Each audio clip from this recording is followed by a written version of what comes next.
incredible place. You guys can come and watch Shakespeare plays being played out for sometimes as little as £5. Now, the Globe Theatre, this is, although it's not the original, because the original burnt down in 1613 following this exact conversation. I got a great idea, guys. We're going to use a cannon tonight. It's going to look amazing. Didn't quite go to plan. It burnt down, and it remained burnt down until 1970, when American filmmaker Sam Wanamaker decided to rebuild the Globe. Now, when Sam Wanamaker rebuilt the Globe, it was highly celebrated. Unfortunately, he died just before it was finished. But Sam Wanamaker has a daughter called Zoe Wanamaker, who is actually a professor at Hogwarts, but only during the first movie. For 10 points, can anyone guess who she's gone? The Quidditch teacher? I'll accept that answer. How's she in? Hufflepuff. Madame Hooch, the Quidditch instructor. There we go. So, 10 points to Hufflepuff. There we are, that's what I was waiting on. There we are. So, it was Madame Hooch who was played by Zoe Wanamaker. Now, there is a reason why she's only in the first film and not any of the others, and that is a strange reason. When J.K. Rowling sold the rights to Warner Studios, when she said you can do the movies, but she gave it with two demands. She said you're only allowed to film in Britain and you're only allowed to use British actors. The reason was, essentially, she wanted children that had grown up here in Britain to be able to show the world what it's like going to school here. Second of all, she didn't want Americans coming in doing really bad British accents. They're not very good at it, so there you go. Now, although Zoe Wanamaker was only in the first film, the reasons, yes, so Warner Studios, because they had those rules, when it came to Zoe Wanamaker, although she is known for British film and comedy, she is actually American born. So someone told Warner Studios and they freaked out. They were like, oh no, what are we going to do? We've broken the rules. So they contacted Zoe Wanamaker's agents. They said, we'll give you this much for Chamber of Secrets. Her agent went, no, she's not going to come back for that small amount of money. And then Warner Studios were like, oh no. They got out of their contract. So that was why she was only in the first film. Now, although that does suck because she was brilliant, there is a few good things that came out of it. First of all, if it wasn't for those rules, Warner Studios had a completely different idea. They were going to get Steven Spielberg to direct Harry Potter, and also Harry Potter would not have been played by Daniel Radcliffe, but more Haley Joel Osment, the creepy kid from Sixth Sense. This was going to be Harry Potter. Yeah. All right. When I say to you guys Severus Snape, you immediately picture Alan Rickman, right? Try Robert De Niro. Yeah. No. And you guys are not going to believe who they had lined up to play Rubeus Hagrid. Okay, ready for this one? This handsome gentleman here is me. No kidding. So it was, in fact, going to be Robin Williams. That was going to be who played Rubeus Hagrid. But to be honest, if you ask me, no one in this world can really pull off Rubeus Hagrid other than the late Robbie Coltrane and, you know, myself. Yeah, I know, he's literally, Alan Rickman is Severus Snape, but there's no way around it. So, before we head on to our next location, one thing we do, guys, is we take photos of all our tour groups for Instagram. So if you guys want to gather up 10 points, can anyone guess the nickname of this bridge? Yeah, I thought that might be the case. I'll give you a clue. When it first opened, it wobbled. Wobble bridge. Seen a hand up yet? Go on. There you go. Very well done. What house are you in? Ravenclaw. Ravenclaw. 10 points. Oh, okay. I know Ravenclaw for your.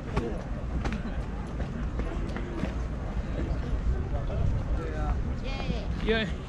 What house are you in? No. I'm gonna give you guys the points as well, because you are both correct. It was the wobbly bridge.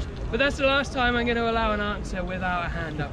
So, yeah, there we are. So, it is nicknamed the Wibbly Wobbly Bridge because the architect that designed it hadn't thought about wind and then people actually using the bridge. So, on the day of its opening, it wobbled so much the locals felt sick. By the end of day 2, it was closed down and repairs, which took 2 years and cost the city £5 million happened on this. I know, you think that's shocking. Wait till you hear this, right? So when they had to pay £5 million to repair it, their entire budget for this bridge was £5 million. When it opened and it wobbled, they were at 20 million. They then had to pay another 5 million. So a bridge that should have cost 5 million ended up costing the city 25 million. So this is why everyone in London, if you're a proper Londoner, is like, oh, I hate this bridge. So when we watch the scene that we're going to watch now, when the bridge collapses into the Thames, the locals here watching this scene actually cheered at the sight of this bridge getting completely destroyed. So here we go. So from here, across, and the Death Eaters are coming from that side of St. Paul's. They head along here. Actual footage of the locals there when it first opened. No? Okay, that was a joke. So the bridge starts to shake, it starts to come apart, and it starts to twist violently. And eventually, as it gives out, this is a point in the cinemas where everyone in London was like, hey! As they watch that bridge completely fall into it. There we go. All right, now we are gonna walk across this bridge. Now, don't worry, it won't fall apart today. But what we'll do, we're gonna meet up by this red brick building across the bridge, the City of London School. We'll meet up there in a moment. Feel free to take the bridge at your own pace, have a look at the views, take some photos. Now, one thing that most people would probably not know unless someone told you is as you walk across this bridge, have a look out for all of the pieces of chewing gum that are on this bridge. There is, I know it's disgusting, but there is a graffiti artist called Ben Wilson who was fed up of being arrested for graffitiing. So he found a loophole in the law that basically said if he graffitied rubbish, it's kind of not property, so he could get away with it. So all along this bridge, he basically takes a blowtorch to the piece of chewing gum to kind of make it a little bit more hygienic, and then he paints it with a glass paint, painting intricate paintings on each of these bits of chewing gum. So they last about 1.5 to 2 years, but have a look out for them as we go across the bridge. The first pieces are just on the other side of this ramp as we walk up on the right hand.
school when he was younger.